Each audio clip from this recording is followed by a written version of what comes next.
AutoCAD 2007 এ আমরা খুবই সহজেই কিভাবে আমাদের পেজ লিমিট সেটআপ করতে পারবো সেটা হচ্ছে আমরা দেখব। তো এই জন্য প্রথমে হচ্ছে আমাদের ফরম্যাটে যেতে হবে। ফরম্যাট থেকে এখানে দেখেন যে ড্রয়িং লিমিটস দেওয়া। ড্রয়িং লিমিট ক্লিক করলাম। ক্লিক করলে এই যে নিচে কমান্ড বক্সে দেখেন যে লেফট কর্নার আসছে।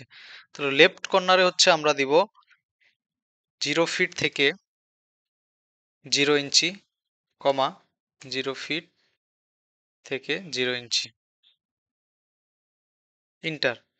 এখন দেখেন যে রাইট কর্নারে আসছে। ঠিক আছে? প্রথমে হচ্ছে লেফট কর্নারের মান হচ্ছে 0 ফিট থেকে 0 ইঞ্চি এবং রাইট কর্নারে হচ্ছে আমরা দিব 2000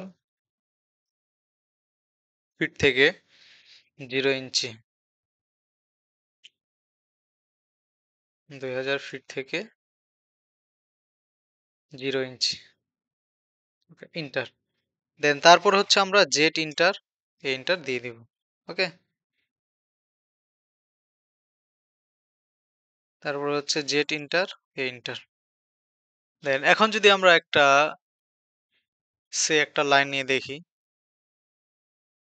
লাইন দিলাম সে 10 ইঞ্চি।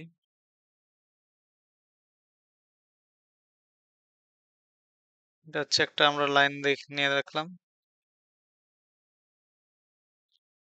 তো এভাবে করে আমরা খুবই সহজে হচ্ছে আমরা পেজ লিমিট সেটআপ করতে পারি। ওকে? সবাইকে অসংখ্য ধন্যবাদ।